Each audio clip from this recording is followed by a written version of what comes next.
Welcome back to The Rock. They're lined up, ready to fire them up and bring them out in just a moment for the NASCAR Busch Series. Time now for your Duralube starting grid here today. Duralube starting grid, tomorrow's technology today. Your pole sitter, Tony Stewart. Talked to him a little bit earlier in the Joe Gibbs Pontiac. And the Burton machine alongside car number 9. That's the track gear Ford of Jeff Burton. Second row today, we saw Matt Hunter. He stepped into one of the Team 34 cars, the Stanley Pontiac. Glenn Allen Jr. alongside with a very good run to line up fourth here today. Elliott Sadler will go fifth. Dale Earnhardt Jr. starts outside the third row. Fourth row has Mark Green from Kentucky and Dick Trickle, the great veteran, in the Dennis Shoemaker car. Fifth row today, Elton Sawyer in car number 38. That's the Barbasol Ford. Andy Santerre, one of the youngsters from Maine in that Monroe muffler and brake car. Buckshot Jones starts in row 6 alongside former World of Outlaws champion Dave Blaney in the Amoco 93. That's a Pontiac. Mike McLaughlin, pole sitter at Daytona last week. Young Blaze Alexander from Pennsylvania in a Chevrolet. And your eighth row today will have Casey Atwood from just outside Nashville, Tennessee, 17 years young, and one of the old veterans, Robert Presley. He wouldn't probably like to hear us say that, Darrell Waltrip, but Robert Presley certainly got a lot of track time here. Mark Martin, who has been so dominant here in years past, and Tim Fedewa will make up row number 9. And your 10th row, another young star, Hank Parker Jr. Buddy Baker, you like him quite a bit alongside Mike Dillon. Well, I like his father a lot. He's a Bassmaster champion, but this kid is a great race car driver. I watched him win on the All-Pro circuit. 11th row, Mark Crow from Idaho, Tracy Leslie, one of the veterans of the series from Michigan. That's the Hensley Brothers Pontiac. And your 12th row, Jim Bound from Portland, Oregon, coming in with his unsponsored Chevrolet. And Kevin Schwantz, the former World Superbike champion, who is absolutely fearless. One of the Grubb youngsters, the 52 today, is Kevin Grubb from Virginia and Lyndon Amick from South Carolina in the Scana Pontiac. 14th row, Matt Kenseth in the 17 car. That is the Robbie Reiser Chevrolet. And Derek Cope in Mac Martin's number 92. We got Brad Loney from the ASA Series. That's Mike Laughlin's 45 car. And Jason Jarrett, Dale's son, car number 32, the White Rain Ford.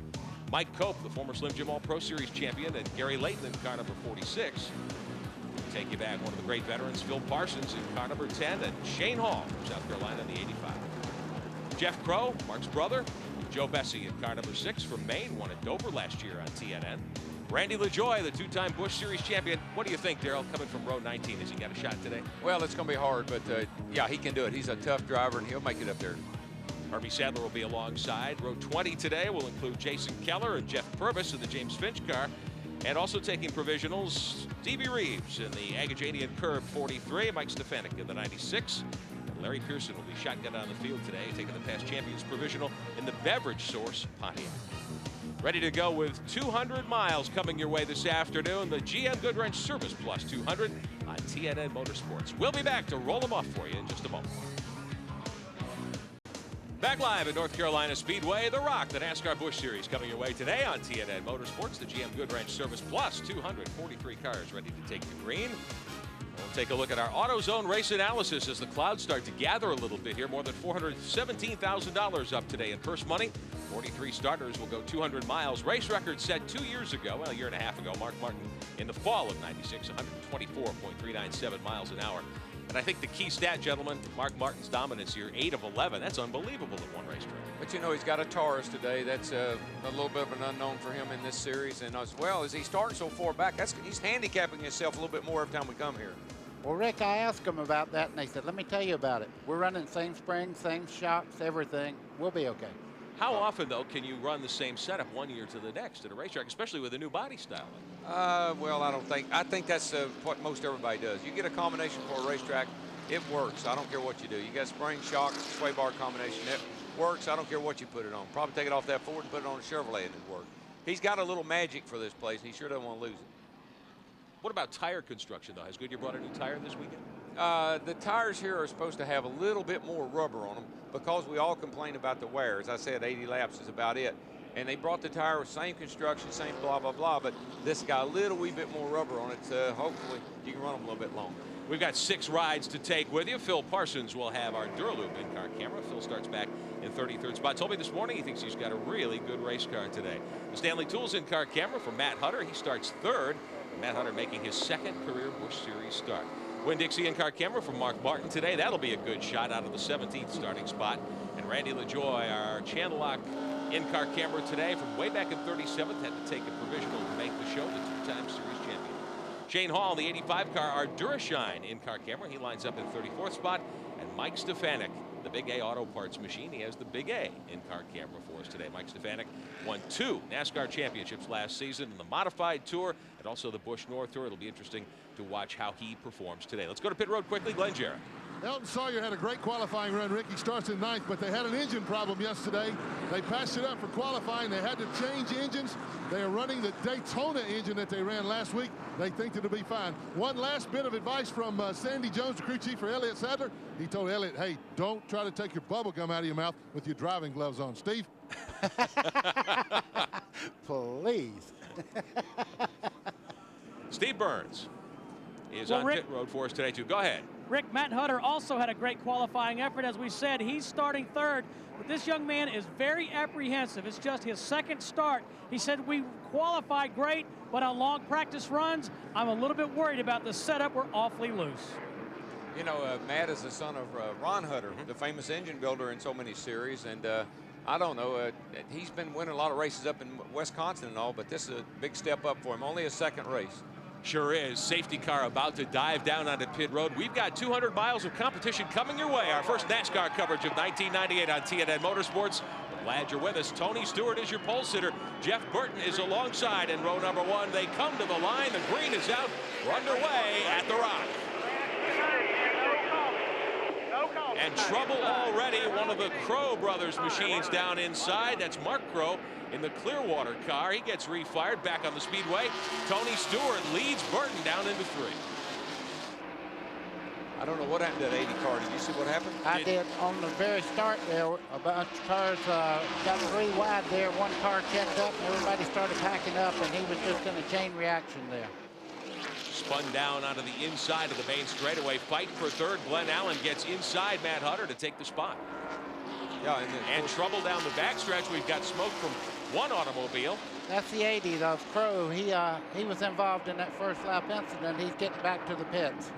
He will come around and get some attention on pit road. We'll show it to you. Here's the start once more. Crow started way back in the field. See right there, he gets tagged from behind. Yeah. Jim Bound involved in that one too, it looked like, right behind the Crow automobile. So. You know, we see that happen a lot, Rich. These guys, they're anticipating the starts, what they're doing, and somebody goes and somebody doesn't. Let's go to pit road. Steve Burns. And Rick, we've got 4 crew members, make it 5, working to the right front of the 80 car of Mark Crow. Heavy damage to that quarter panel. They're also trying to tape the hood down to get him back on the racetrack. Lots of duct tape and heavy damage to the 80 car. Tough break indeed. Here's your lead battle. Jeff Burton sticking right with Tony Stewart. Well, right now, these 2 cars are nose to tail, and you can see them. They're running very well, but Jeff Burton right now is making his presence known to Tony Stewart. He's looking on the inside there. And right now, right around the bottom of the racetrack, you can see the cars going in and hugging that inside. As they go along, they'll start running a higher line through the corner. A little further back, you've got 8 or 10 cars in a battle. That's for 9th spot on back. Mark Martin working his way, trying to get around the 59 of Robert Presley. Yeah, he's got pretty much a roadblock right now. Nowhere to go. It's so traffic's so heavy, and man, these cars are. You can tell it's the 2nd race of the year. Here's your battle for the lead. Burton to the inside. Gary Layton in trouble. 1 car on the wall. Stevie Reeves is up in the wall. Got another car involved there too. Looked like Larry Pearson was in the midst of that. That's heading down into turn 3. Burton grabbed the lead coming down to the stripe. There's Stevie Reeves and the Agajanian Curb Records automobile, the Ford Thunderbird. They are changing to Chevrolets, and that'll hasten their changeover, I think. Wow, I tell you, a lot of damage to the right front corner there of Stevie Reeves' car. It happened at the back on the back straightaway going down towards turn 3. The black marks are all over the outside wall there. Gary Layton stopped down on the inside of the apron going into turn 3. We'll show it to you once again down the back straightaway. Here's the action. Joe Bessie there. Okay, this is coming out of turn 2 here. As they come towards the back straightaway, you see Bessie there in the 6th car. They make contact. Layton into the outside wall. Now they're down going into turn 3 and back behind there. You can see the smoke and all the cars getting involved there. Layton able to gather it up. Stevie Reeves up into the wall with some hard damage to the 43 car. So a tough break for Reeves and for Layton. We are under caution after just 5 laps. Your leaders, Jeff Burton, Stewart, Glenn Allen, and Matt Hutter. The first 4. We'll be right back. Back at North Carolina Speedway, Rockingham, North Carolina on TNN Motorsports, the NASCAR Busch Series Grand National Division, race number 2. The The 1998 season's been a wild one so far.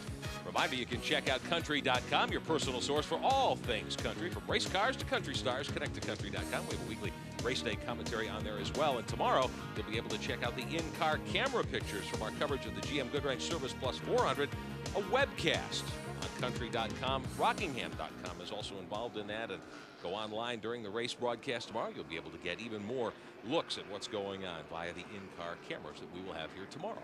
You know, Rick, coincidentally, that 80 car, I think he and Joe Bessie and several of these guys that are in trouble here were in trouble on the first lap at Daytona. So, and I think they started close to the rear there. You get back here in the back of the pack, you just always got a chance of something happening. We talked about it at the top of the broadcast, too. You've got a lot of drivers who haven't made very many starts in the Busch Series, much less here at Rockingham. How big a factor is that? Well, it's a big factor. They don't know this racetrack that well, and like Buddy was saying about turn 2, it's treacherous off that corner over there. It's very tight. The one thing you have to do, you have to get experience, and how are you going to get it if you don't race for it? So that's just part of racing. You have to understand that these guys are out there racing just like everyone else. They will make mistakes occasionally. To pit road, Glenn Jarrett. Well, guys, Andy Santerre already got a problem here. He's been in there. They've raced the hood. He's got a throttle sticking on the car. They think they might have the problem solved now, but kind of a scary moment. That is not something you want here at Rockingham, because I can speak for that personally. I had a throttle stick one time here and I about went out of this place. Also, Tony Stewart, we saw him lose the lead to Jeff Burton. He is already reporting his car's a little bit loose. That's not what you want to be reporting at this stage of the race. Yeah, real quickly, you know, you got rookie drivers, you got rookie crews, too. Let's take a look at that record. See if we can figure out what happened here. It's coming off 2 over, wasn't it, buddy? Yep. Yeah, we're riding with Mike Stefanik here, who's at the back of the field. This is in front of Mike. You can see what a driver can't see as he goes through the smoke there. If something would have been there, there'd have been a lot. Mike Stefanik was going through there, could see absolutely nothing. Yeah, it looked like Bessie got into that other car and shoved him up in the fence. So, and then he bounced off, and I don't know what happened after that. A lot of work going on pit road. Steve Burns. Back here on the backstretch, Rick, Stevie Reeves, tough break for him early in the race. They've got the 10 snips out. They're cutting away what's left of the front sheet metal. The right side completely gone. Now they're taking away the left side. They've got their hands down in the engine compartment, trying to see if there's any loose lines. You see there's a water leak, so tough damage for Stevie Reeves. Tough way to start things out here at Rockingham. Just a couple of laps on the board. We've completed 9. If we can go green this time, safety car is headed down pit road. And it'll be Jeff Burton leading him off turn 4 in the Roush Racing 4, the track gear Taurus. Stewart second, Glenn Allen is third. Hutter and the 66 of Elliott Sadler right there in the top 5. Yeah, Burton got a pretty nice jump on the start there and put a little gap between him and Stewart. So I think if Tony's smart, I've watched the kid race a lot, obviously, and I think if he's smart, he'll just follow that number 9 car for a while. Dave Blaney with Mark Martin filling his mirrors. Blaney had a good run going last week at Daytona, but Martin on the charge. This is for 12th. Blaney in the 93 car there with Amico on the hood. He could see Mark Martin coming. He kind of went in the corner, bounced up a lane, and Mark went right under him. When I used to run Nashville a long time ago, that's what I'd always do. Guys that think they were as low as they could get in the corner, and I'd go under them. And that's real intimidating, and that's what Mark does these cats down here in 3 and 4. Martin getting by Robert Presley a couple of laps ago. He's picked up 12th spot now from Dave Blaney as they work 3 and 4. Tracy Leslie there alongside Hunter. Martin trying to get close to Mike McLaughlin, who is up in 10th. To Trickle in that mix as well. Trickle's gotten shuffled back a couple of spots. There's McLaughlin directly ahead. We take a look a little further up. Tony Stewart and Glenn Allen battling for second. Stewart qualified very quickly. He was the only driver to run 152 here in qualifying yesterday. They're not sure about the race setup in that car. In practice late yesterday afternoon, when the weather conditions have changed a lot, they were a lot slower, so they've changed things around quite a bit on the Joe Gibbs Pontiac. You can see Glenn Allen's car there is much quicker from the center part of the corner of the straightaway. And the one thing he has, he's raced here before. He has notes and stuff that he sets his car up for later in the fast run. But you can see him close in as they start down towards the straightaway. He can close right up on Tony Stewart. Matt Hutter in the 36 getting shuffled on back a few spots there. Elliott Sadler moves into 4th spot. You've got Mark Green right behind him. Mike Dillon is there, and Dale Earnhardt Jr. on the charge too. Yeah, you know, Dale Jr. should run pretty good here. If you remember last fall, he had a pretty nice run here, and he was a lot of fun to watch. I'll say that. It reminded me a lot of his dad, so I'm going to keep my eye on him. Elliott Sadler, that's Buckshot Jones to the inside of the 36 to get the spot away from Hutter. Here's Mark Martin now moving along. Martin trying to move up into 10th spot. He's right alongside Hunter as they battle through the tri-oval. See, I've been telling Buddy over here, I said, I'll be glad when Dale Jr. gets mad at Dale Sr., so I have a chance at hiring him.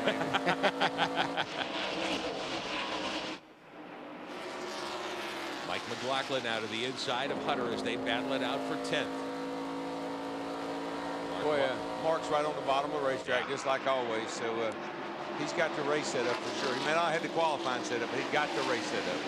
3 abreast down the main straightaway. There's Blaney to the inside of Hunter. So Hunter going backwards here in the early going of the Stanley Tools car. You know, Hunter's as low as he could possibly run right now. You can watch his car is turning sideways in the corner, and he does not want to go on the bottom part of the racetrack. He's using all that racetrack to do what he can do with it.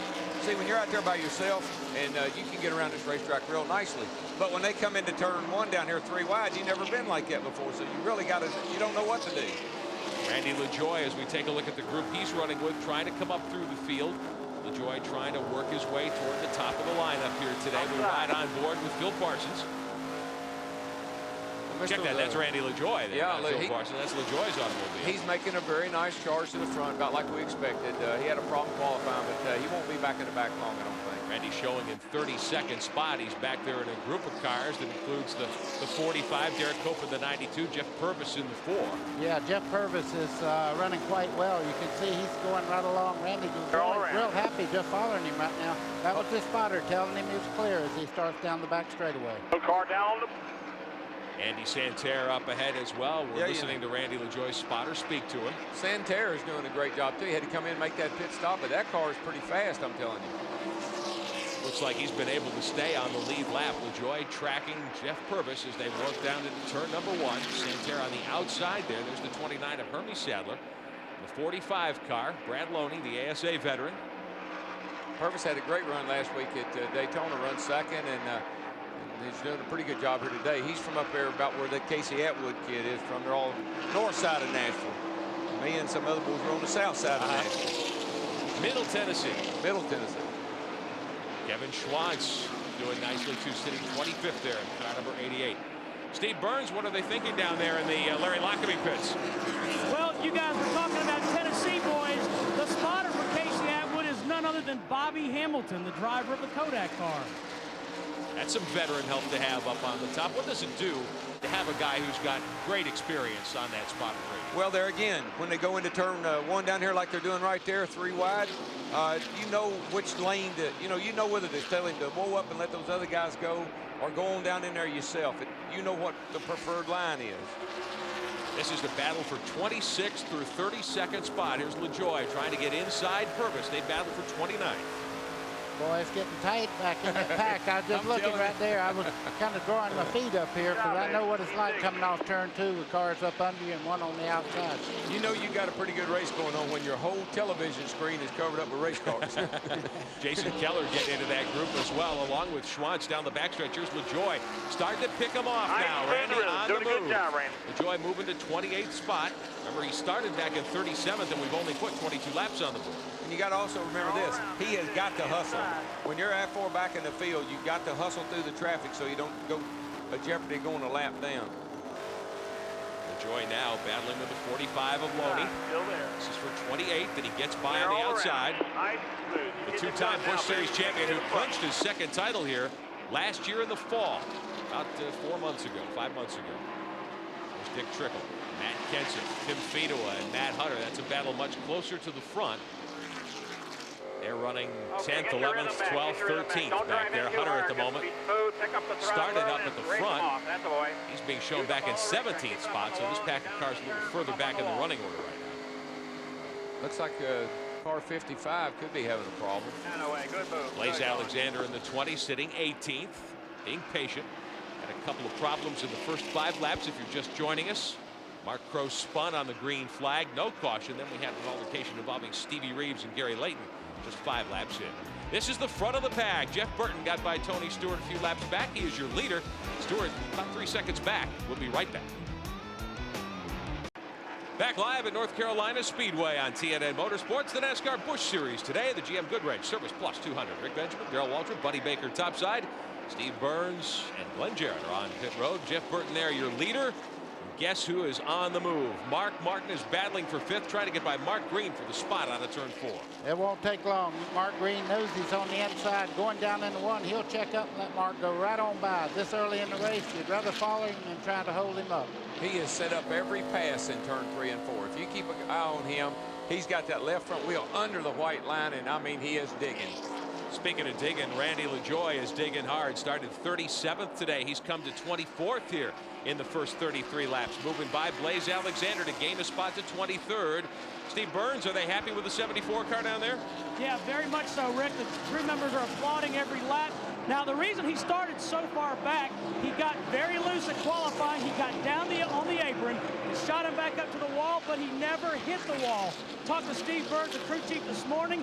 He said, we're not going to touch a thing with this car. We've got a good race car. He just got to get to the front with it. He's got a good race car with a little bit of damage on the right front corner. I was just noticing he come off turn 2. Apparently in the early part of this race, when everybody stacked up on the front straightaway, Randy got a little nick on the right front. You can see it there. Now, Baker, let me ask you, how could you start as far back as he did and be up to 20th, whatever he is, and not have a little damage on your right front? That's Casey Atwood there in the 28 that LaJoie just went by. Let's jump up to the battle for 8th, 9th, and 10th. Dale Earnhardt Jr. in the middle of that pack of cars, along with Robert Presley there in the 59, the Maxlight Charcoal Machine, and young Mike Dillon in the Detroit Gasket 72. Dillon Schoen back in 13th. But I'm sorry, that's Elton Sawyer there in the 38. Got confused by the black and red paint scheme. That car looks a little different this year. Elton Sawyer in the 38 is 10th. That's right in front of him. That's with his old Daytona engine. It's doing That's pretty right. good. Wonder if he took the plate off of it. You'd think so. You'd think so. As we take a look at these cars working traffic, Presley in the 59 up to 8th spot. See Dale Earnhardt Jr. there in the 3 car. I would imagine right now he's finding out, hey, it felt pretty good in practice, but I'm a little bit loose right now. I noticed the back of the car dancing just a little bit. As we take a look up top of your screen there, you see NASCAR timing and scoring as presented by MCI. Dale Earnhardt Jr. doing a nice job, sitting 9th here in the early going. Okay, we've run 37 laps. Darrell, you were saying tires would go 75, maybe 80 laps. What are you thinking if you're back there, Dale Earnhardt Jr. back in 9th? Are you happy? You're just calling in right now to your crew. Tell them need an air pressure adjustment, need a wedge adjustment. The car's real loose, car's real tight. And the crew's rallying over there trying to figure out what to do to help you make the car better when they make that green flag pit stop if they have to. The one thing tough about this racetrack, a lot of times you'll have a push in the car and it'll actually make it look like it's loose coming off the corner. The back will jump out. So a lot of times from up here, what we see is not necessarily the plan when they make the pit stop. Yeah, you'll have the wheels cut so hard left that when the front does bite, it'll bring the back end around. And that's a kind of a characteristic of this racetrack. Take a look at Robert Presley, the great veteran, the ST Motorsports Chevrolet. He moved into that car midway through last season. Presley sitting 8th behind Buckshot Jones. Field moving out of the main straightaway. There's Mark Green in the 37, had a good qualifying run, and he's got a nice run going here in 6th right now. Back to Dale Earnhardt Jr. This is the battle for 8th now, trying to put a move on Presley out the back straightaway. You know, I expect that 37 car, Mark Green, are going to have a pretty good year this year. He got a year of experience under his belt. That's a good team. They ran awfully well last year to be kind of rookies, so I'm expecting him to do really well this year. Dale Jr. to the inside, yeah. Earnhardt looking to the inside. Presley will let him go right on into turn 1. This car is really looking pretty decent right now. What he might be doing is just riding it out right now and trying to figure out what he needs. You see him giving him the hand signal there. Thanks for letting me by and not holding me up. See, the other thing about the cars is the balance. You may start them out a little loose, knowing they're going to tighten up. You may start out with when the fuel burns off, the car will start to tighten up and feel really good to you. Dale Earnhardt Jr. doing a great job here so far, sitting 8th in the early going, 41 complete at the Rock this afternoon. Robert Presley sticking right with him now. Now Presley probably thinking he can tuck in and ride there and be in good shape for a while. Yeah, well, he knows he's driving. He knows Dale Sr. is telling Dale Jr. what to do, so that'd probably be a good car to follow. That looked like a move we saw from a black 3 car as he made that pass down through the tri-oval a moment ago. This is the guy who's wearing him out at the moment. 42 laps are on the board. Jeff Burton grabbed the lead early from Tony Stewart. He is out in front comfortably. We'll be right back at the Rock. Welcome back live to North Carolina Speedway, the Rock. There's your leader, Jeff Burton, in the 9, and he is in heavy traffic trying to work by Derek Cope and put him a lap down as they come out of 2. He's got the strongest car, though, no question about that. Yeah, but just to put it in perspective, Mark Martin just went by the start-finish line as he was coming off of turn 2 over there. So not quite about a quarter of a lap behind yet. That's the battle for second spot. Tony Stewart, your pole sitter, has run second since about 10 laps in. And Martin, who started back in 17th, has just come charging through the field. He is up on not quite Stewart's deck lid, but almost as they come out of 4. That gauge you can see on the dash of Mark Martin's car, don't get alarmed. That's the fuel pressure gauge, and when he backs off to go in the corner, it fluctuates back and forth. When he gets back on, it'll level right out. Martin's got to be awfully happy with the way that car's working here in the early going. Yeah, you know, I know those guys are just worried to death about those Tauruses and how good they're going to be. Now. Well, that's just what they say down in the garage, you know, down there in the garage. They're really worried about him. Mark Martin is flying low here this afternoon, but his teammate Jeff Burton, how much do they share, Buddy Baker? Burton's been wearing the field out. Well, you know, their shops are together. They work together, and I'm sure Mark Martin would like nothing better than to share his information with his teammate. So it's a real input for Jeff Burton. He started out great in this division. Yeah, but that's what I was going to say. Burton last year was, you know, he was winning some races and running good last year. I tell you something, it's a pretty good race right now. Mark can't get by the 44 car right now. I think Tony looked in the mirror and picked it up just a tad. Let's bring Steve Burns in on this, Steve. Yeah, Rick, just talked to Bobby Leslie, the crew chief on Mark Martin's Busch Grand National car, and he said that they're not going to come until they see Jeff Burton come down pit road, and he also said they're both saving their equipment. How about it, Glenn Jarrett? Oh. Well, Steve, I'm just checking with Buddy Parrott down in Jeff Burton's pits, and they're all going to try to run the halfway depending on tires. Meanwhile, right next to him, Glenn Allen has started dropping back, had a great run going. The pack has caught him now. He's still holding on the 5th, but crew chief John Munson tells me he's lost the plug wire. He's only running on 7 cylinders, so they're going to try to get him in the pits as soon as possible, see if they can correct that. But everybody down here saying they're going to at least try to go halfway if the tires will do it. Well, there's your leader, Burton, in the 9, working on Brad Loney, who has shown 27th. So Burton with an opportunity to lap the 27th place car here in the first 50 or so laps. The tires will run 80. They might run 100 miles here. But the thing about it is the driver just has to be really, really careful. It's not that they're so worn out. It's just that they don't work anymore. Once they get down, worn pretty badly. Mark Martin taking a look on Tony Stewart as they race out of turn 4 and head to the tri-oval. This is for second spot now. But that's been going on. You know, Mark has passed every car he's come to, just blew right by him, and that's been going on right there for quite some time now. He can't just drive by Tony Stewart. Oh, got trouble, turn 1. And one car up in the wall. That's Dave Blaney for the second consecutive week. Blaney bites the wall hard, and Bill Davis's Pontiac. World of Outlaws champion in 1995. Blaney very fast here again this weekend, but it got away from him, and he backed in hard. That's the Bill Davis car, and it's a great race car. Blaney learning lessons the hard way right now, but I tell you, this car is really torn up. The back's gone there. You can see it's up to the back window there where he got into it backwards. The left front corner's torn up.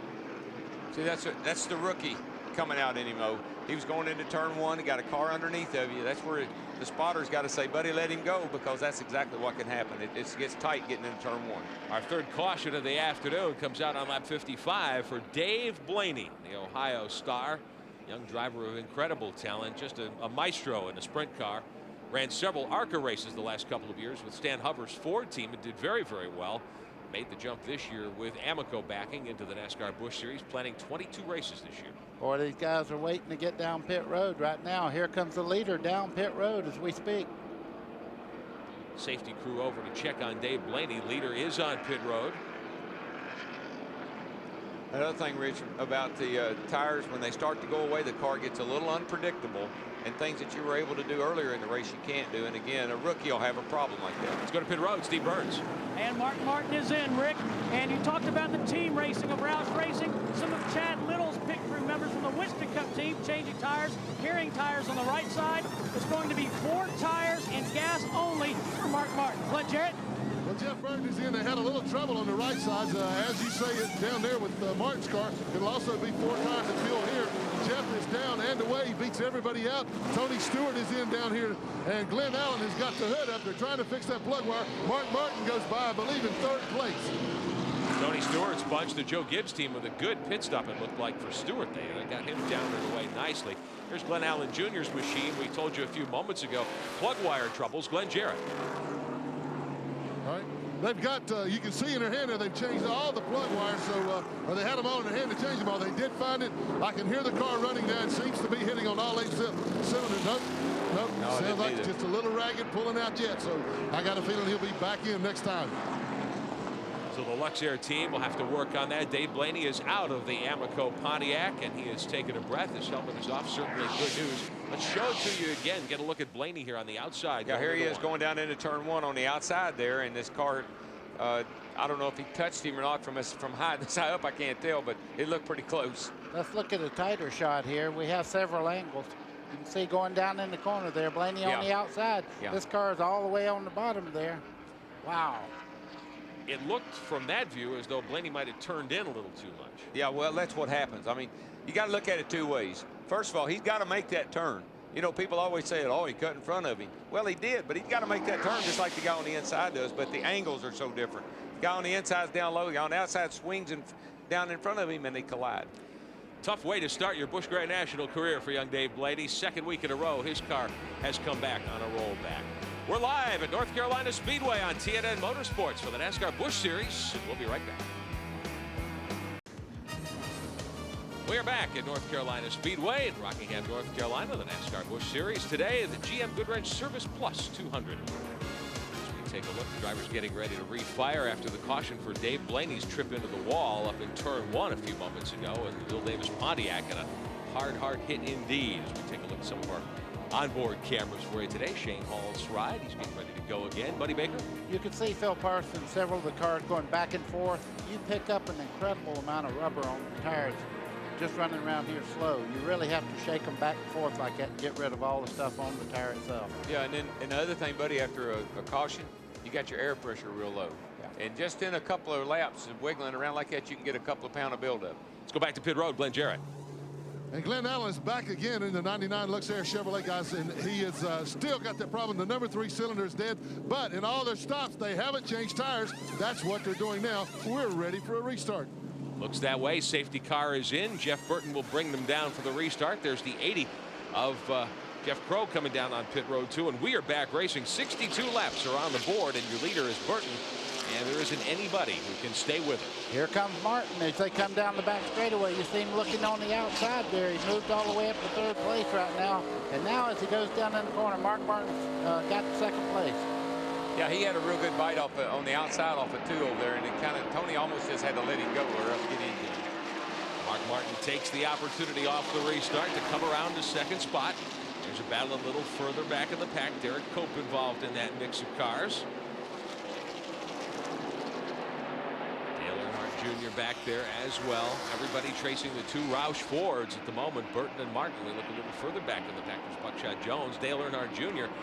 and the 88 of Kevin Schwantz. Here's Derek Cope. Looks like some smoke coming out of the AC Delco Chevrolet as he works off of turn 4. That'll go away. That's just low air pressure in the tires, and that left rear tire will rub a fender until it builds up a little bit, and then he'll be okay. Oh, we got one high down there. It's Matt Hutter. Matt Hutter goes up toward the wall just as we looked outside at turn 2. Dale Earnhardt Jr.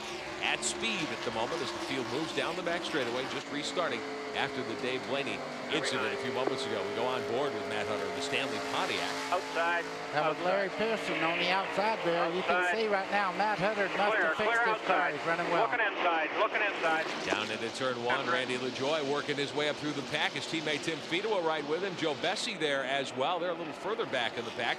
Randy LaJoie, you'll recall, started 37th here today, and he's been working his way up very patiently so far. Buddy, Matt Hutter's spotter is his dad, Ron. How'd you like to have your dad spotting for you? That'd be a real treat, wouldn't it? Say, Dad, we need more horsepower. On board with Randy LaJoie into 1. He has worked his way up to 11th. Some good pit work and some heady driving as he goes around Hank Parker Jr. He was not on the same lap as the 74 car at this point down the back straightaway. So LaJoie may be a factor in this one before it's all over. He's got Tim Fedewa, his teammate, right with him, running 12th as they work into turn 3 and 4. Well, right now with those 4 brand new tires on, everybody out there thinks they're a great race car driver, but that'll go away pretty quick. We were hearing sometimes as few as 20 or 25 laps would be enough to make you hang on hard to your steering wheel. It makes you finesse the steering wheel and the gas pedal. That's the thing about that 99 car having a plug wire off. It didn't hurt him that bad on worn out tires. Able to take a little less power, not spin the wheels as much. Phil Parsons we're on board with as he tracks behind the Matt Hunter automobile. They're battling for 14th. Yeah, Phil Parsons on the bottom there going into the corner. My goodness gracious. 3 wide there briefly as we check your Napa field summary at the top of your screen. Here's Jeff Burton wheeling alone on through the tri-oval and over the start-finish line to put 67 laps on the board. Mark Martin still showing quite a ways back, 4 seconds off that restart. Well, you can see right there. You talk about a great start. He's going down the middle of the back straightaway. There's the other car just now coming off turn 2. Martin's got Tony Stewart right with him, so Stewart gave up second, but he is hanging right in there. Glenn Jarrett on pit road. Well, guys, Buddy Parent is calling the shots in the pits down here. He's talking to Jeff each and every lap. They made a very slight air pressure adjustment when they changed those 4 tires. That was the only adjustment they made on the car, and boy, does it ever seem to have worked. Jeff has asked Buddy to tell him lap times every lap and to keep talking to him. It helps him keep him in his rhythm. Right now, he is definitely in it. Well, you can say what you want to, but the cat I'm most impressed with is in 59 right now. That's Robert Presley. He is right there on the back door of Stewart and, of course, Mark Martin, and he's running a great race. Robert Presley started 16th there today. He has climbed to 4th in the ST Motorsports Chevrolet, and he's right with that group of cars, as DW pointed out. Now, he may have Stewart in his gun sights here pretty solid. He's been working on him last 2 or 3 laps. Well, if you can remember a few years back, Robert Presley won at Dover. He was real good on the mile racetracks, and today he has this car really hooked up. I'd say he'll get Stewart before too many more laps. He's looking to the inside down the front straightaway as we speak. Well, he became very well known through this series, and then stepped up to Winston Cup. And I think his comfort zone is in this series, to tell you the truth. We talked about the top of the show. We talked a lot about these young drivers, and it may be an obvious point, but I think it's one worth bringing out. They are quick for a few laps, but the real skill is in running a longer race. That's it. When the tires wear down and the track changes and then the car becomes a different animal to deal with, and you don't have that experience to know what to do.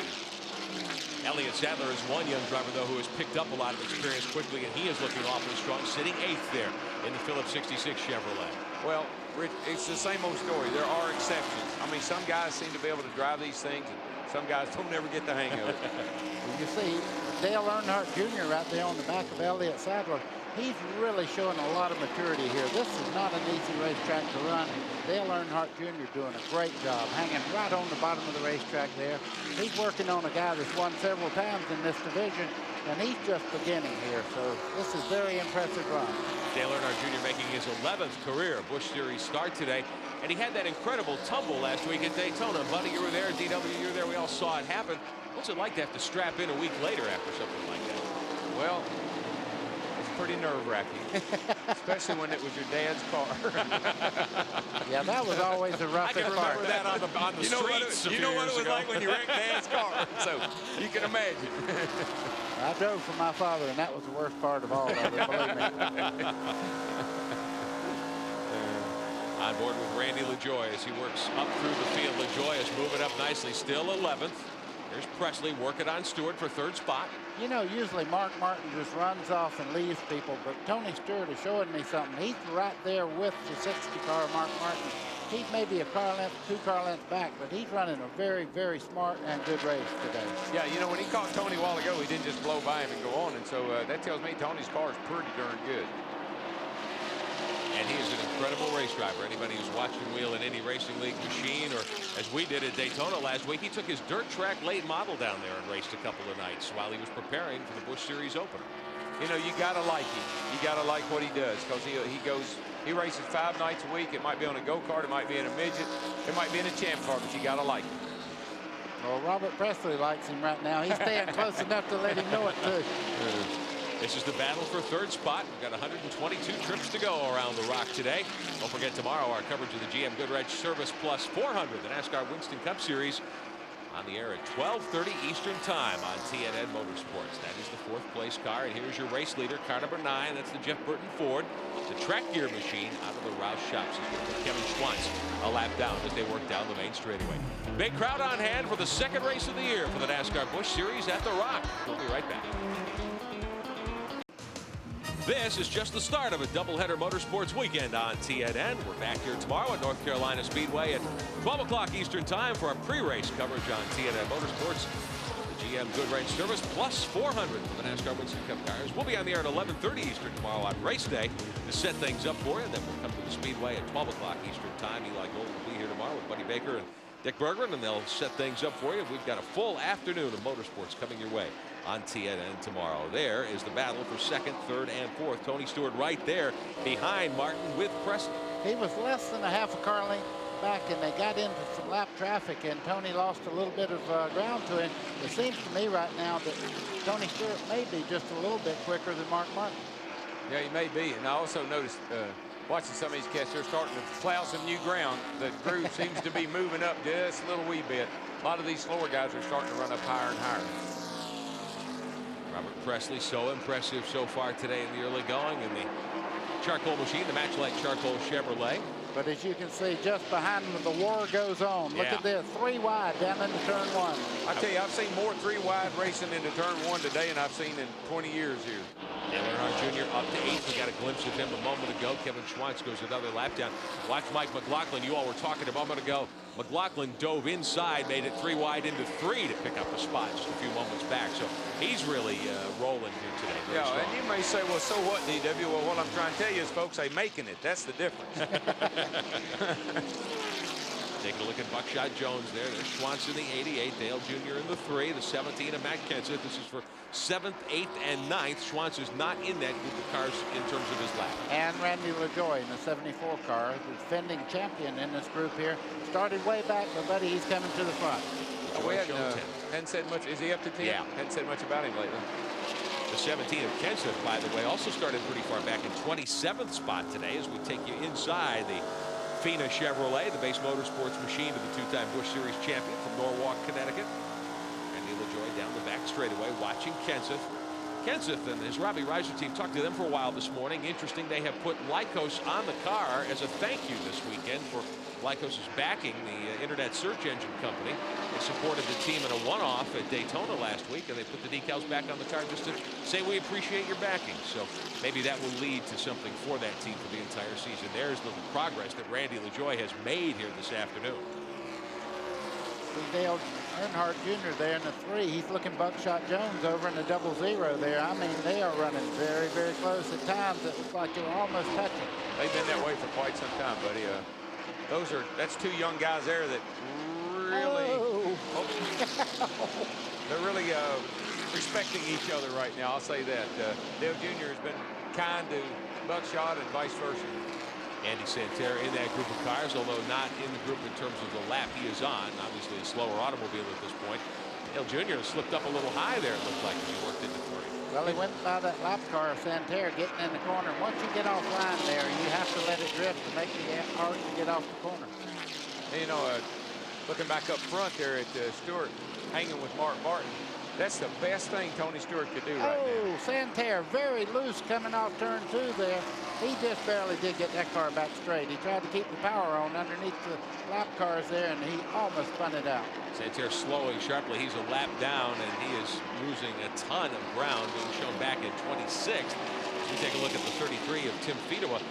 Dave Blaney took a hard ride into the wall a little while ago. He's doing much better, Steve Burns. Is that right? Yep, just came out of the infield care center. Dave, first of all, are you all right? And what happened? Oh, yeah, I'm in good shape. I don't know. They told me the 3 car was underneath of me there, and I thought I'd give him enough room. Hard to tell. I guess it is. They finished 35th last week at Daytona. Another tough run for Dave Blaney early in the season. Talented young driver, though, and he will be heard from, I think, before this season is over. Certainly with a very good team and a good sponsor. He shouldn't feel bad. I've seen the best of them pull down thinking they had room to get in that corner and just barely get touched, and away they go. Yeah, you're real loose getting in there anyway. That first turn is kind of one of those turns where you go in about half sideways, which you'd think Blaney would be used to that, but there is your leader, Jeff Burton. 107 laps to go, and Burton has had the lead since the first 10 here today. He is very stout. 3.5 seconds back to his teammate, Mark Martin, who is second. More to come from the Rock. Stick with us. We are extending our coverage for you of the NASCAR Busch Series at the Rock today. Welcome back, the 50th anniversary of NASCAR racing. In fact, today is actually the 50th birthday of NASCAR. The sanctioning body started on February 21st back in 1949. There's your leader, Jeff Burton. We take a look back to Mark Martin The gap is a couple of seconds, 2-3 seconds. What do you think, buddy? But it's stabilized. Right now, Mark Martin's running just as fast. He's just a half a turn behind right now. Anything can happen in this race, and I think Mark has finally got his car running super well, but look right behind him. Yeah. Tony Stewart still hanging on the third there. Really doing a great job. Watch this, though. Mark, well, he's down there pretty low this time, but Mark Martin always runs right on that white line all the way through 3 and 4, and he's up off of that a little bit. That means his car isn't doing what he wants it to. Here's your leader, Burton, alongside Joe Bessie, who won his first Busch Series event last fall. 88. Blaze Alexander just about wrecked down in the corner, folks. We was yelling, looking at something else then, but you can see right here, Mark Martin right now, and Tony Stewart just behind him going off into turn 3. If anything, Stewart may be closing the gap 1 or 2 car lengths every 3 or 4 laps. Yeah, I think Tony's car is really good over these long runs. The Pontiac seems to be that way here at this racetrack particularly. You think about Bobby Hamilton, and Richard's cars always come on late and run good in the long runs. I think that's what that car's doing. Tony Stewart sits third. Mark Martin is second. There's the 43 of Stevie Reeves, who was involved in an altercation back on lap 5, and they have spent a lot of time in the backstretch pits, as Steve Burns showed you earlier, cutting the front off that car and making it race-worthy again. As we watch Mark Martin try to work his way up toward the leader, his teammate Jeff Burton. This is what had Buddy and DW excited a moment ago, down in 3. Oh, he's in trouble. You can see him steering right there. Elton Sawyer in the 38 there had to say, don't do it. Great save, though. It really was. I'll tell you something, buddy. Tony Stewart has impressed me doing something. He said he was going to follow Mark Martin and learn from Mark Martin, and he has done it. Mark's moving up the racetrack a little bit, and Tony's still got that left front wheel right on that white line. He saw that pays off. That's going to be big for him later on. We're riding with Matt Hutter now, and he's having a pretty good run himself. Thinking about what Tony Stewart did here last fall, if you remember, we were here last October, qualified second, ran 9th, but kind of backed up throughout the course of the afternoon. Is he starting to learn some patience in these cars? Well, here's the difference. Look at the car he's driving. He's got Terry Labonte, Bobby Labonte, Bob Labonte, all of Joe Gibbs's people, Jimmy Maycart. I mean, you know, he's got a pretty good staff on hand to help him get that thing like it needs to be. Do you think? These guys have won a lot of races, the Labonte boys in the Grand National Division. If we take a look a little further back, and we will in a moment, Mike McLaughlin is on the move. He has come around Robert Presley and taken over 4th. We look back a little further in the field. There's McLaughlin. You got a glimpse of the white fender there. There's Martin down into 1. McLaughlin has moved up to 4th spot. The blue and white number 34, and he is doing a great job. McLaughlin's got good temperament for this type of racetrack. They call him Magic Shoes, for goodness sake. So that means got one up against the wall there. I don't know if he hit it or not. that looks like that's like Presley, Larry Pearson in some Robert difficulty Presley. again. Yeah, he's dropped back quite a bit. Is that him or is that I can't tell. That's the 55. Is that 55? There's Mike McLaughlin on the move, as we mentioned. McLaughlin with a good run going up to 4th today. Didn't qualify as well as he would have liked. He was the pole sitter last week at Daytona. Managed a 7th row start here today. But Magic Shoes may have this one coming to him before it's over. That's the 59 car, I think. I think that's Presley that's in trouble. Clear. McLaughlin working his way along. 91 laps remaining today at Rockingham, North Carolina Speedway. And the weather conditions appear to be changing just a little bit once again, too. We started out in bright sunshine, much like yesterday during Bud Pole qualifying. The cloud cover has started to work in just a little bit here. We're on the backstretch. Kevin Schwantz up to the wall. Robert Presley comes on to pit road. Kevin Schwantz almost got into the fence as Randy LaJoie works by him. Presley down on pit road. They're going to change right side tires. DW, you may be right. He may have been one of the cars that was up toward the wall, if not in it there.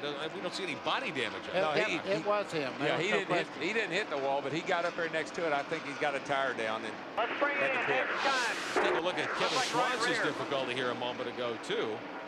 Well, he's up in the loose stuff. You see the dust coming off the back of the car there?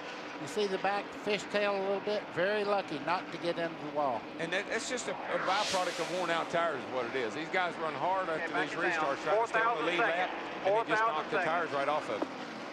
Schwantz with a good top 10 run last week at Daytona. He's going to bring the 88 car down onto pit road for some tires. The former world superbike champion, an absolutely fearless driver.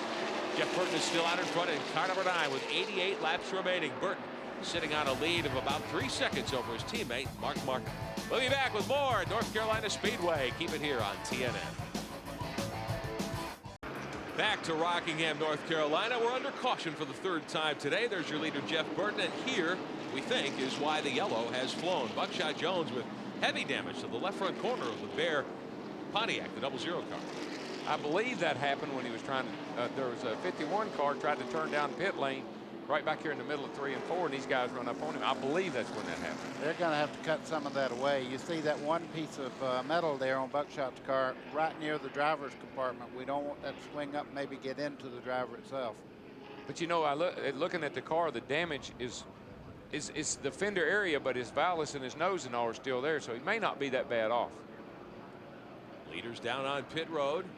Opportunity to stop with 115 laps complete. We've got 82 remaining. And here are your 3 leaders. The 9 is your leader. Mark Martin in the 60 is second. Tony Stewart in the 44 is third. Let's go to Glenn Jarrett. And Jeff Burton brings the track gear Taurus in. Well, that's hard to say. They're going to go with 4 tire change, fuel. Again, I see no adjustments other than air pressure. I can't imagine them changing this car. They've got Greg Zipadelli changing tires on this thing. You know, he was the crew chief for Mike Stefanik's Busch North car last year, and they reeled off a really fast pit stop a while ago. He is down and away in 21 seconds. Here's Steve. Glenn, Buckshot Jones has major damage to the left front of the 00 car. He had a great run at Daytona last week, finishing 4th. They want to run for the championship. Ricky Pearson is telling Buckshot to go back out, but they've got some loose sheet metal, and I'm pretty certain they're going to have to come back and clip it off. Wow, tough break indeed for Buckshot Jones and the Alka-Seltzer Bear Pontiac.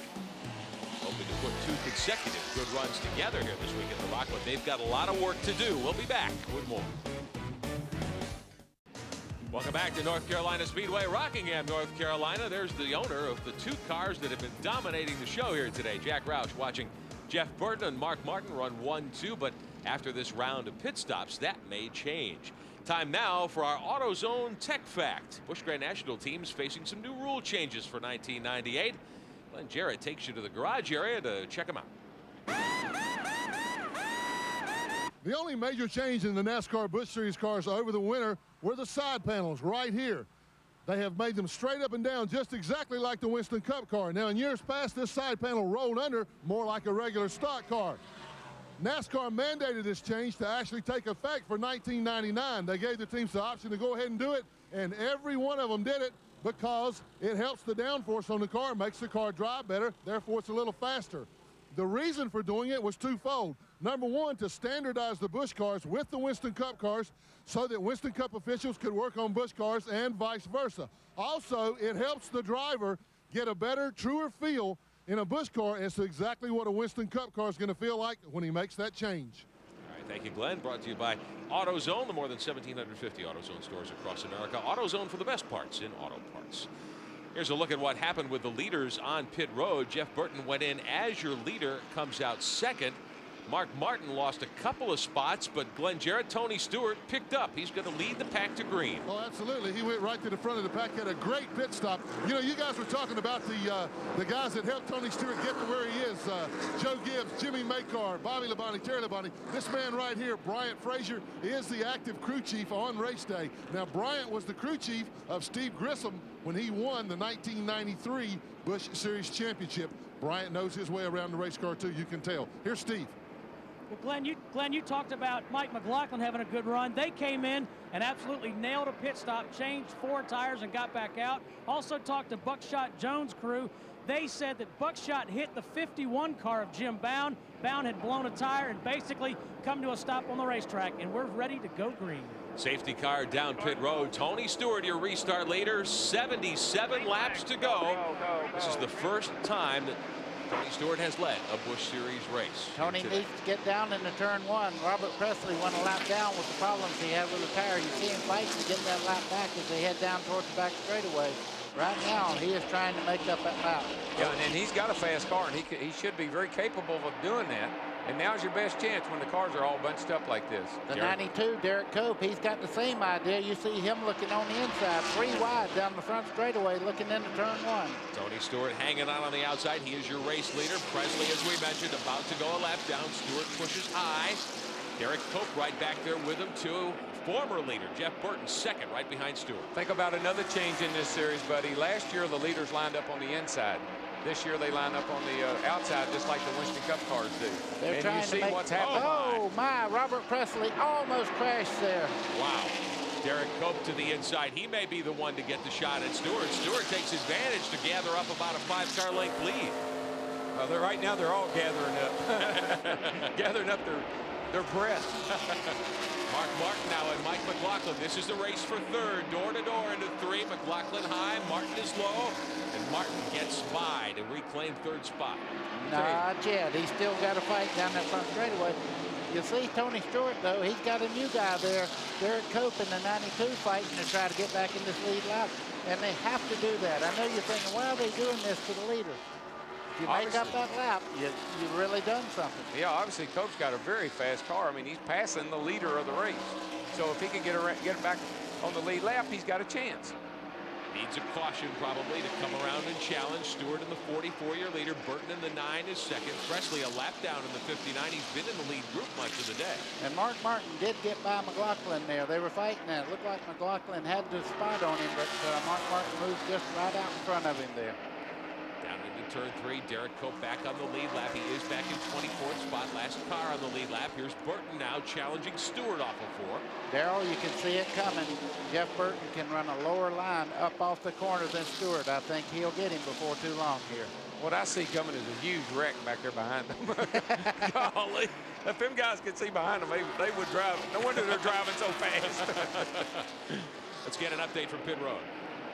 Guys, I got a feeling that Brian Frazier told Tony to let Cope go by because they need to save as much of those tires as they can for that last run to the checkered flag. So he wasn't going to race him too hard right then. Got a battle for the lead. He didn't tell Jeff Burton anything. Jeff Burton makes the move on the inside there. Burton has recaptured the point here at Rockingham today. 26 cars were on the lead lap a few moments ago. It's down to about 24 now, but this is a scramble. There's Cope in the 92, just got back on the lead lap. Burton in the 9, your leader. Stewart in the 44. Rides in second. You can see Mark Martin back there in third, and he has closed it right up. Mark Martin is really coming on strong here in the latter stages of this one. Steve Burns, what are they saying out of the Winn-Dixie pits? Well, Rick, we know one thing for certain. We just talked to the crew. Mark Martin can go the distance on fuel, and they think his tires are good enough to race to the front also. Mark Martin, of course, the master here at Rockingham in the NASCAR Busch Series. As we told you at the top of the broadcast, he has won 8 of the last 11 Busch Grand National runs here. He, of course, last year captured the career victory record from Jack Ingram with 31 wins. Now, you want to see the difference in the guys that have cars that can win and the guys that can't. The 92 car passed and took the lead, but now he's falling back, and he was just running off of pure rubber. That's all. The tires on the car.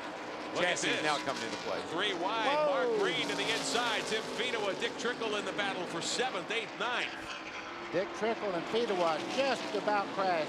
Dick Trickle went in the corner very, very hard. Got in the 33 there of Tim Fedewa. It was a wreck. It never happened. That's all you can say. Well, poor old Mark Green, he was running 5th when the caution came in. He had a bad pit stop, fell back to 11th. So he's got a pretty good race car. Phil Parsons with problems in the Duraloop Chevrolet. Looks like, sounds like he's got problems under the hood. He'll come down on the pit road to the attention of the Duraloop crew. Yeah, that's not a good sign. You can hear metal hitting metal there. That almost sounds like a tire. Randy LaJoie to the inside of Dick Trickle to gain a spot. LaJoie was on the move. He had gotten to 10th that last round of pit stops. They lost a couple of spots, but now LaJoie is moving up once again, so give Randy LaJoie 11th spot. Right in front of him is his teammate Tim Fedewa, who is 10th. There is your leader, Jeff Burton, who has opened up a lead again of 1.1 seconds.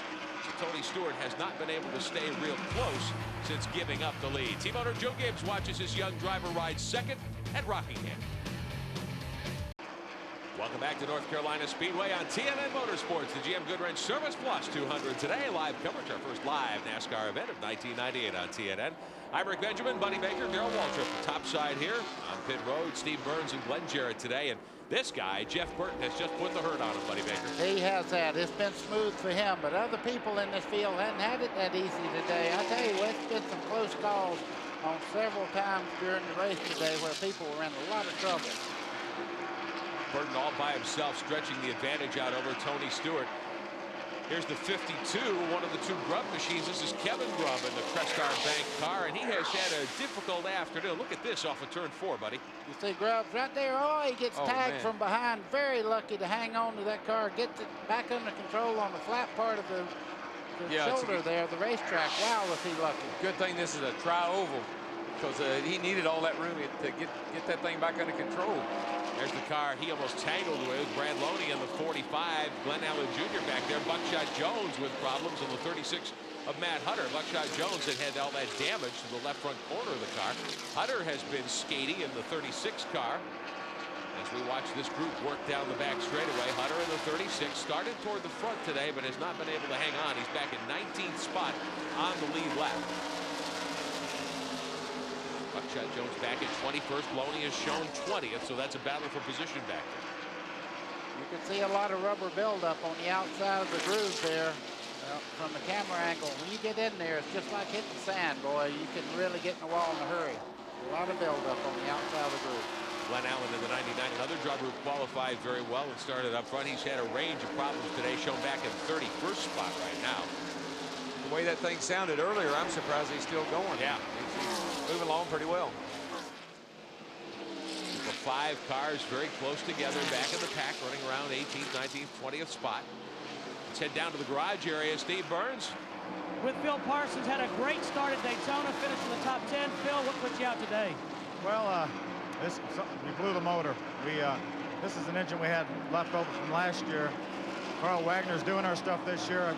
Undoubtedly, we should have run one of his instead of this one we had left over from last year, but we got behind on the last pit stop, but we passed several cars since the last restart. And I think we were, headed well on our way to another top 10, but it wasn't to be. I just want to thank everybody from Duralube, Honeywell, Goodyear, Chevrolet, all the people that helped us, and we'll try to get them to Vegas. That's something next time. As we watch Randy LaJoie work on Dick Trickle down to the outside of turn 1. LaJoie shown 12th. Trickle is 11th.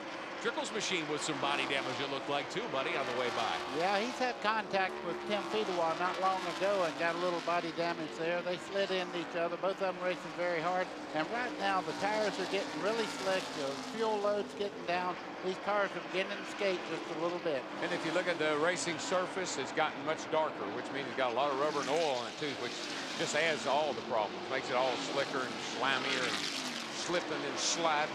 As you said, that Randy LaJoie showed us exactly what we were talking about. The back of his car just took off for the wall. Here's Mark Martin challenging for second spot now on the inside of Stewart as they race through the tri-oval down to 1, and Martin climbs back into second. Well, Robert Presley got by Stewart there a moment ago, and then Mark's going by now, so Stewart is backing up a little bit. I tell you, Robert Presley's got a fast car, buddy, on these long runs. He moves right on up through there right nicely. Yeah, he must have had a tire problem earlier and got a lap down, but he's been consistently one of the top 3 cars in the last 100 laps. Yep. Presley very strong, up to 23rd now after going a lap down earlier. He had run up in the top 4 early in the show here today. There's Stewart backing up a little more now to Mark Martin. Martin still with 2.3 seconds to gain on his teammate Burton, who has led most of the way here today. Martin, uncharacteristically for him here, is sitting second. You can see a contrast of lines between the first 2 cars.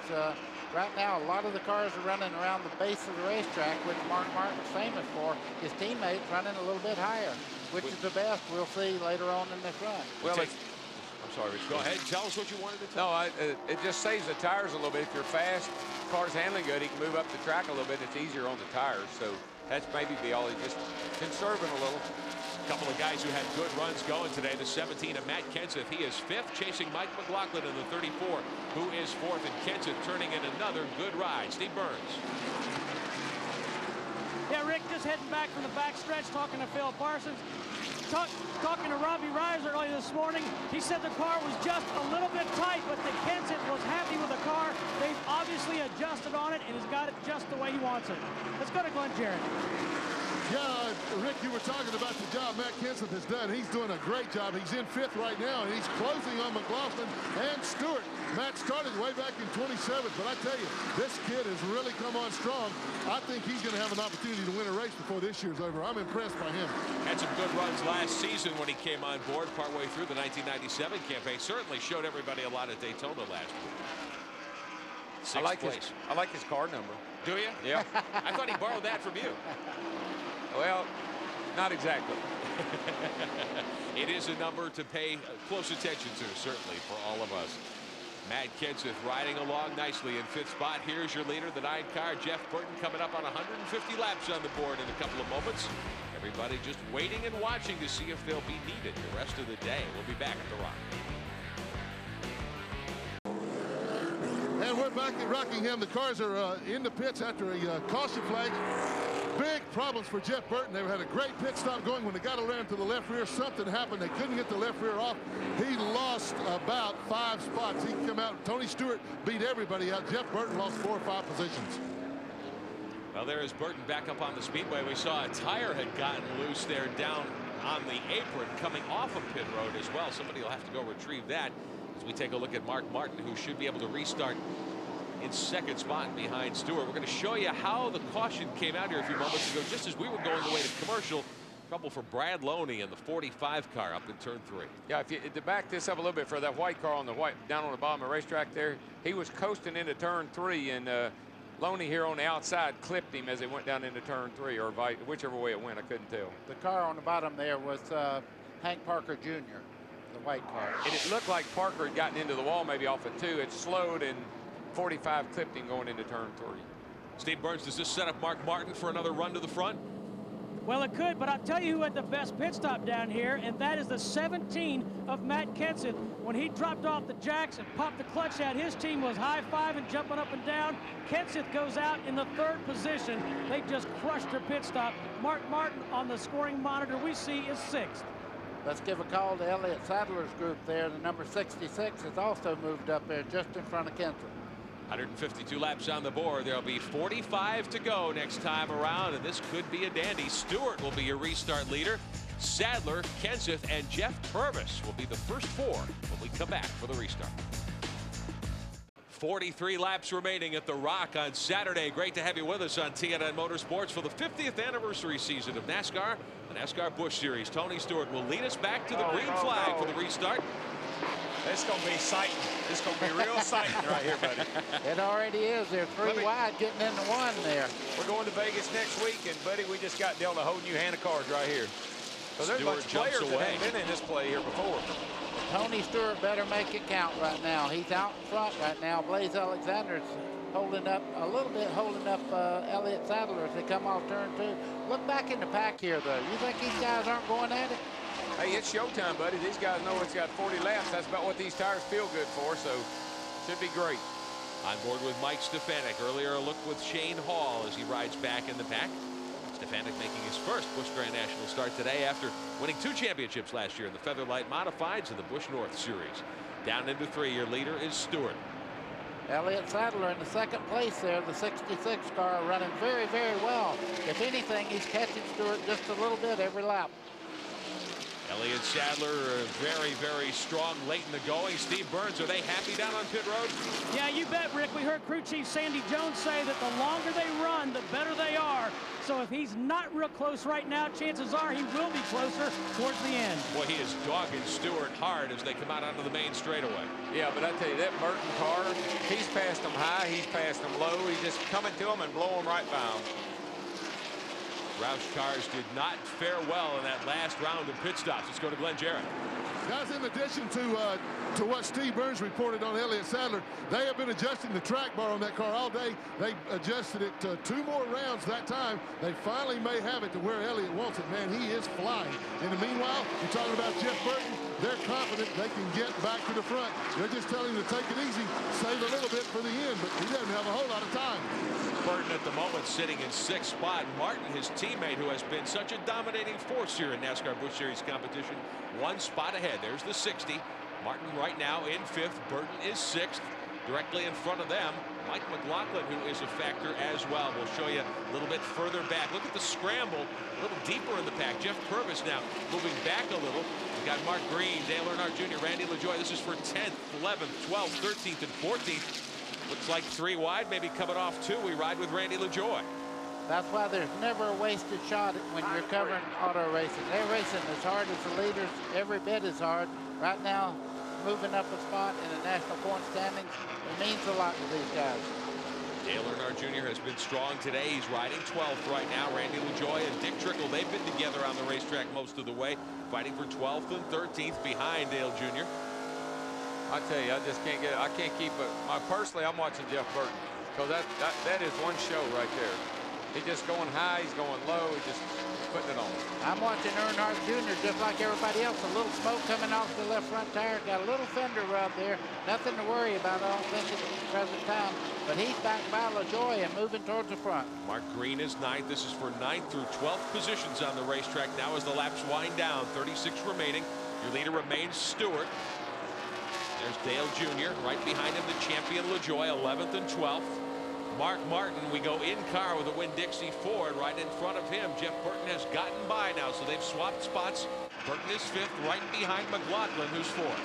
Jeff Burton's car working well on the high side of the racetrack, low side. You can see Mark close up just a little bit. These cars that they come to now are harder to pass than when he was starting back way back.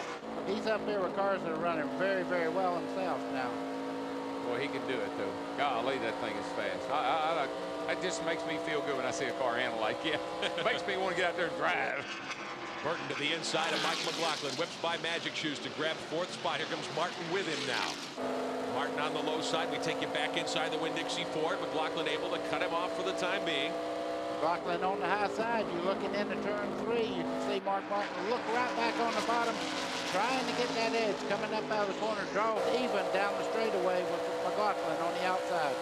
McLaughlin and the Team 34 Chevrolet, the Gould's Punch car, they legitimately believe they have a chance at the Busch Series crown this year, taking it away they think they can from Randy LaJoie, but McLaughlin needs to move and needs to get close to the front here this afternoon. Martin gets by him for 5th. A little further back, there's been a lot of contact back here. It's back around 14th, 15th spot. A lot of activity back there. Yeah, Buckshot there in the 00. Now he's already lost one fender, so he only got one bullet left. On board with Matt Hunter in the Stanley Tools Pontiac, the 36 car, being shown back in 21st spot. Tim Fedewa right in front of him. He's 19th. Got Casey Atwood in that mix too, the youngster, the 17-year-old from Nashville. In car number 28, doing a nice job running in the top 20 right now on the lead lap. So a very strong first outing for Casey Atwood as we got a look at his machine there a moment ago.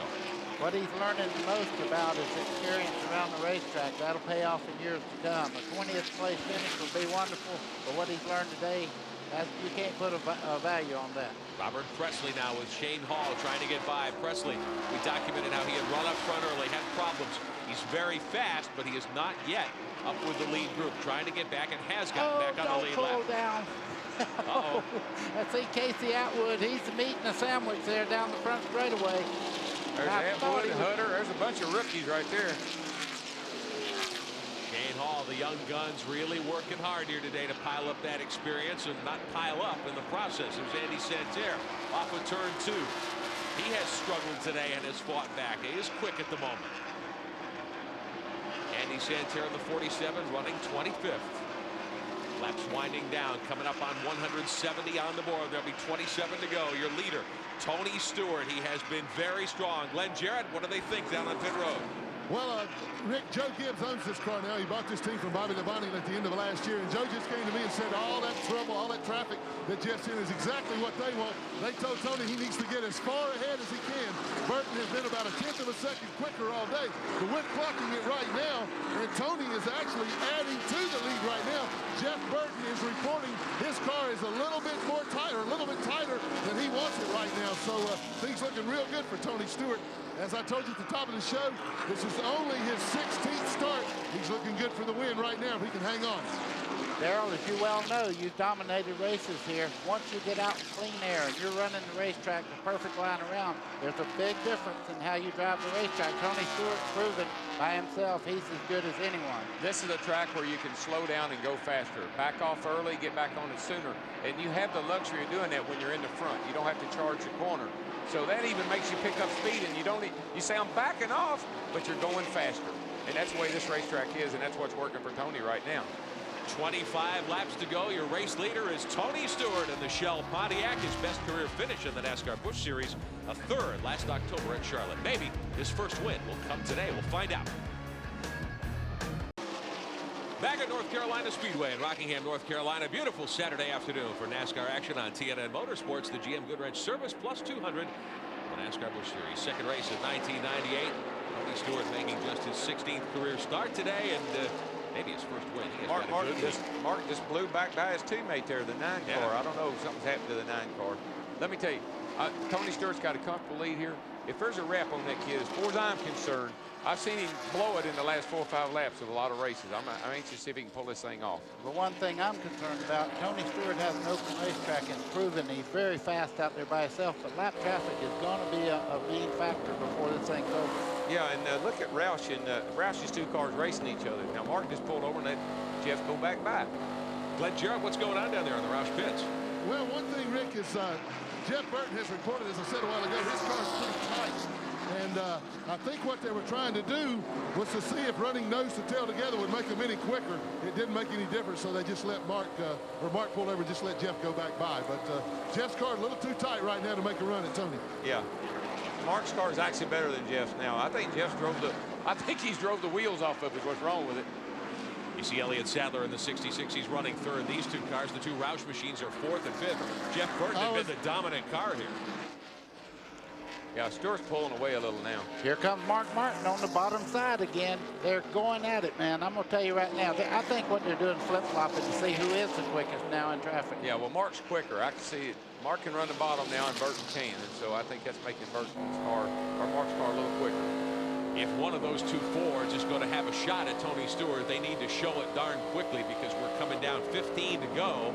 And Tony Stewart is working on a 1.7-second lead. The driver to watch, perhaps, is Matt Kenseth. We're going to take you back a little further up the field. There's your 3rd place car, Sadler. Here's your leader, Stewart, now. We'll show you back the lead he has built over Matt Kenseth, who is really a great story in his own right. There's Kenseth about 15 car lengths back. You can't say too much about that kid. He's running second. Rick, I got to tell you that Matt Kenseth is actually catching Tony Stewart. He's pulled it down to about a 15-car length lead right now. And if anybody's making a move towards the front, it is the Matt Kenseth car. Here comes Mark trying to get by the 66 of Elliott Sadler also. Now, Mark's got that. He's got his car working right on the bottom, and he's picked up some speed here. Elliott Sadler started 13th today, has come to 2nd. He may not, or 3rd rather, and he may not be able to hang on to it for much longer. Martin pressuring him hard, and Martin swings it low into 3, but Elliott says, hey, I'm not giving up. Yeah, he's pretty much jumped now. As they start off the corner, though, you can see the outside gets a little bit better run. The thing about it is, you got to give Sadler some credit. Where did he come from? Up until the last pit stop, I don't think we'd call his name, so he did a whale of a job to get up there and be in contention. Steve Burns described it, that team, the Gary Bechtel Diamond Ridge group, they crushed their last pit stop and got Sadler out very quickly. He gained a lot of spots on pit road, but he's lost 2 here on the racetrack just in the last couple of seconds. Well, car number 17, and Mr. Kenseth is closing down on the lead right now. He's doing it a little wee bit at a time. There's the gap between 1st and 2nd on the left of your screen. Tony Stewart in the Joe Gibbs Pontiac off of 2. And behind him, Matt Kenseth and Robbie Reiser's Chevrolet in 2nd spot. Talk about a difference between resources and the number of people you have helping you, too. That's quite a contrast. With 12 laps to go, Kenseth is actually closing in, and now the lap traffic is going to be a problem. You can see the leaders now getting very close to lap traffic. Stewart, we've told you, making just his 16th Busch Grand National start. For Matt Kenseth, this is only his 24th start today, but he had a couple of top 5s when he jumped into this 17 car last year, including a 3rd in California in 1997. A driver obviously of great promise. We told you at the top of the broadcast about all the young guys who are really starting to make a mark, and Kenseth is one. In that 1 lap, he cut that lead in half. Wow. He will be there in about 2 more laps. You can remember just a couple of years ago, Robbie Reiser, the car owner, was the driver in this car, and he thought so much of Matt Kenseth, he got out of the driver's seat and said, I'll be the race man for you. It's paying off today. It's kind of like a Childress Earnhardt story, you know, where Childress gets out of the car and says, I believe this is the guy of the future. So this could really pay off big today. They're going to put 189 laps on the board this time by. There will be 8 to go. Stewart has 8 laps remaining. Counting down. He has had an incredible early season. You know the story. The 1997 IRL champion won the season opener in January down at Disney World. Rick, it's down to 10 car lengths now. Tony Stewart's really fighting the car down on the bottom. Very good handling car. Reiser's closing in.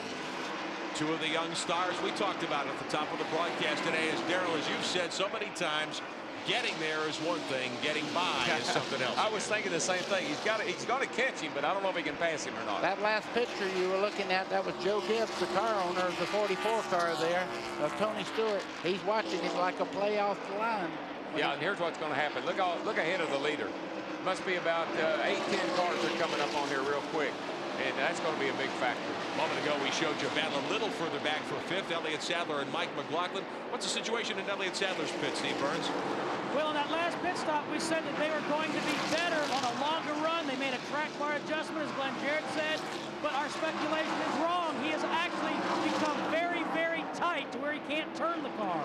There'll be 5 laps to go for your leader as they come out of turn 4. 5 to go, Buddy Baker. Darrell, he's got his work cut out for him. Tony Stewart's going to be in this lap traffic. Whoa. You can see they're side by side. Tony Stewart's going to have to back off. That's going to bring Robbie Reiser right up on his back bumper. Boy, if Reiser times it right, Stewart's out of the gas. He's in the gas. He goes right by.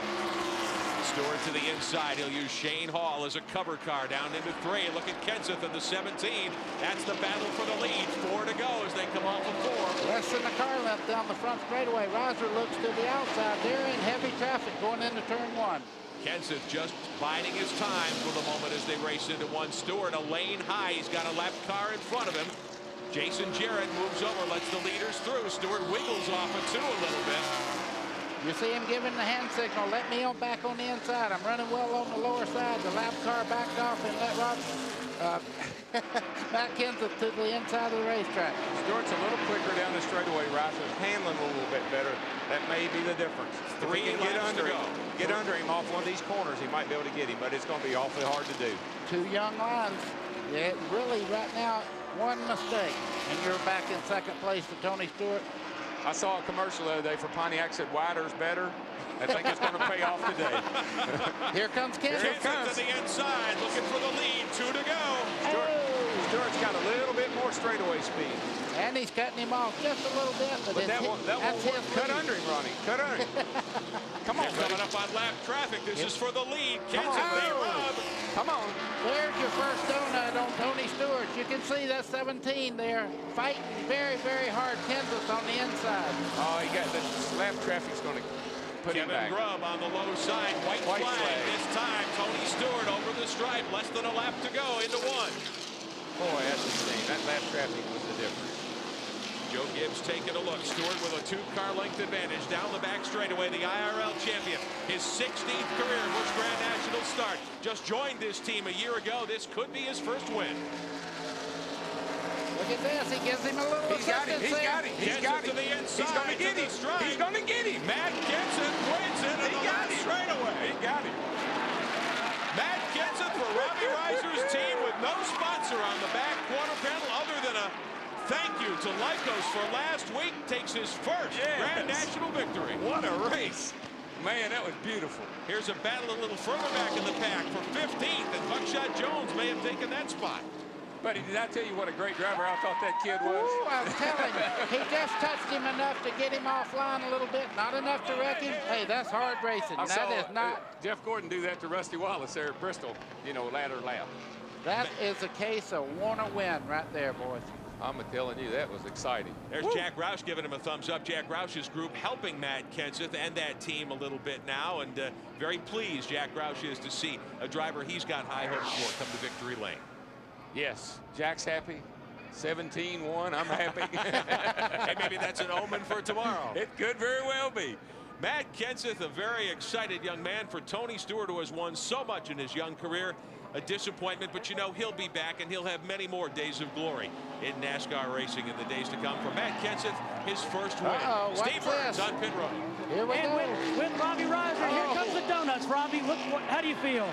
I'm pretty excited. Like I said, this is a family race team, and you can see Matt, he's pretty excited. Both of us are from Wisconsin. Got our chance to come down here, and I used to race against Matt, and putting a combination together with him driving and Reiser Enterprise team working together, we finally made it here. We've been working our tails off. This is pretty exciting. Robbie, I saw you in the motel this morning. Did you think at 6 o'clock this morning you could win this race? Well, to tell you the truth, me and Matt have talked. Me and Matt have a really good communication, and last night he didn't really feel that comfortable with the car, and And I could see it on his face, you know, and the more we talked about it, the more he wasn't quite sure. And came in this morning and changed 3 springs and changed a couple things on the car. And boy, in the long run, I mean, it wasn't that great on the you know, when we first started on new tires, but the more we ran, the better the car got. And towards the end there, I kept telling him, you know, stay calm, conserve your tires. It's going to come to you. All of a sudden, we started, you know, towards the end, we got to be 2-3 tenths faster, and here we are. Well, it's a great story, and guys, they lost their sponsor right before they got to Daytona, had the cars all painted. What a success story, Robbie Reiser. Yeah. Unbelievable finish to today's GM Goodwrench Service Plus 200 here at The Rock. What a way to end our first live broadcast of NASCAR competition in 1998. Let's take one more look at how the 17 car and Matt Kenseth got the win. Coming out of turn 4, just a little contact with Tony Stewart, enough to get underneath and come to the line and steal the victory. Matt Kenseth, your winner at The Rock. We'll come back and talk to the young driver in victory lane. Welcome back to The Rock. Ladies and gentlemen, you have seen a young driver just win his first NASCAR event. Let's go to Glenn Jarrett. And up on top of the car, Matt Kenseth. I tell you, folks, the emotion's running very high down here. The Gatorade falls off. I think Jack Rouse on his way. Come on down here, Matt. Congratulations, man. What a great, exciting race. What a finish. Tell us about that last lap. I tell you what, Glenn, Tony's a great racer. Hats off to Tony.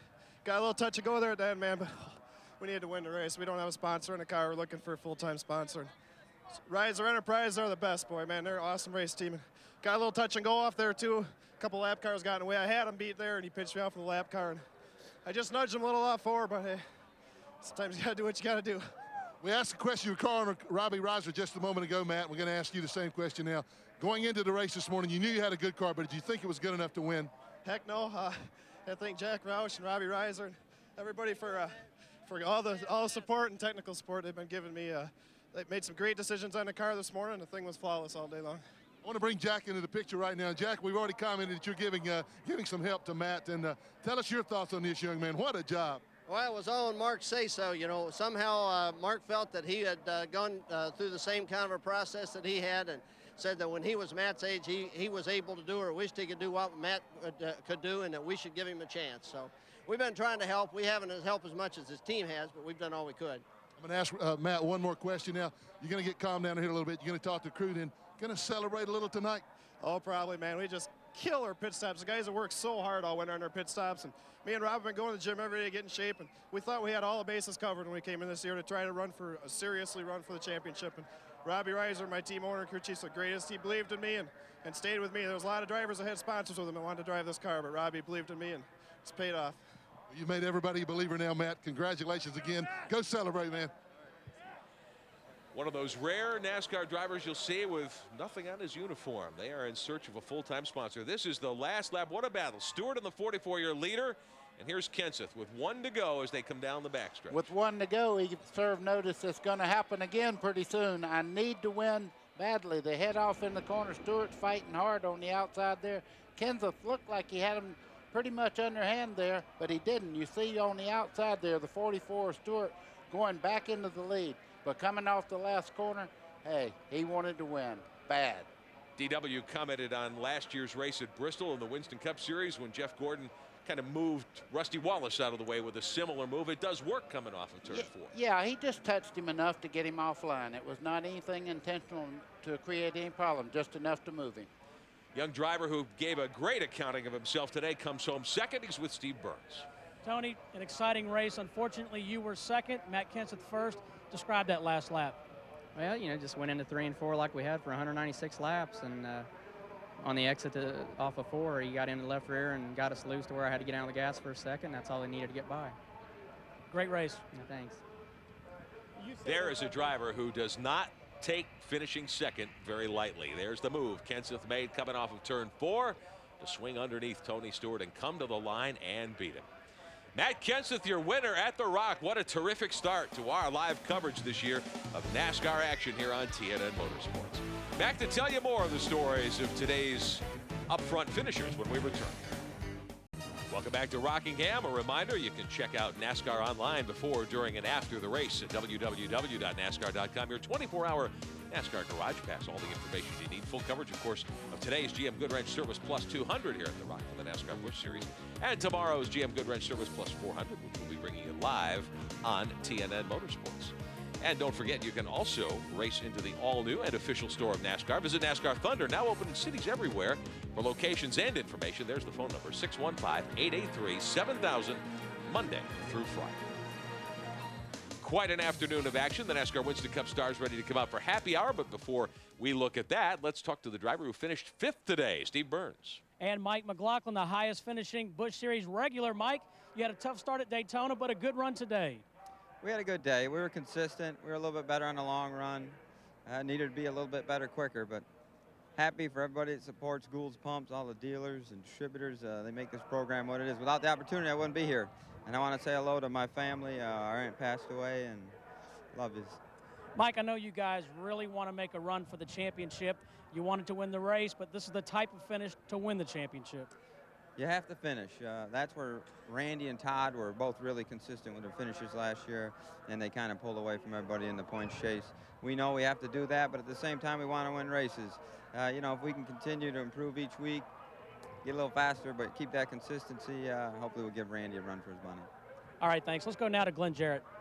And I'm standing by with Randy. That's Randy LaJoie. He started 37th,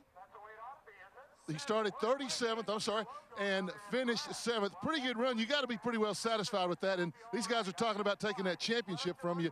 It's yours until somebody else gets it. Absolutely. Good race for those guys. I mean, they're going to be tough. They're going to be real tough. You know, the worst thing that didn't work in our favor today, they took our pit. You know, they used to have the top 10 in the Busch points pick first before everybody qualified. And that backstretch pit just killed us today. I mean, the crew did a great job. I drove my tail off, and, you know, just track position. I mean, I raced with those guys at different periods of the day, but when it counted, we had to come out of the pits from the backstretch, and we just couldn't get to them. But it was a good day for the Phoenix Chevrolet Monte Carlo, and I'll drink some Kool-Aid because I kind of wore myself out, and we'll go to Vegas.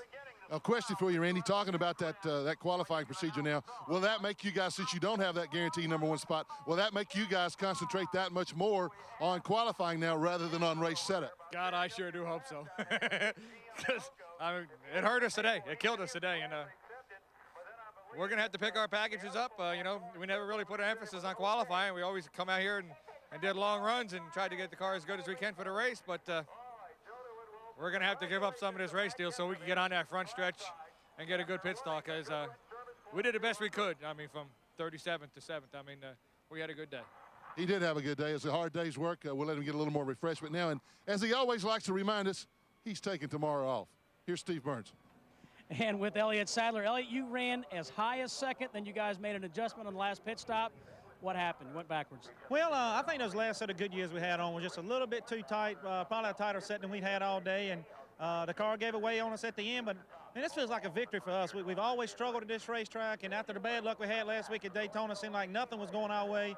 And then to come to Rockingham, qualifying the top 5, running the top 5 all day, and finish with a 6th place finish. Feels like a victory for the whole Phillips 66 team. And we got also 2 awesome racetracks coming up here for us, and we need as much help as we can get, as many top 10s we can to try to keep up with Randy and see if we can get ourselves back in the points race.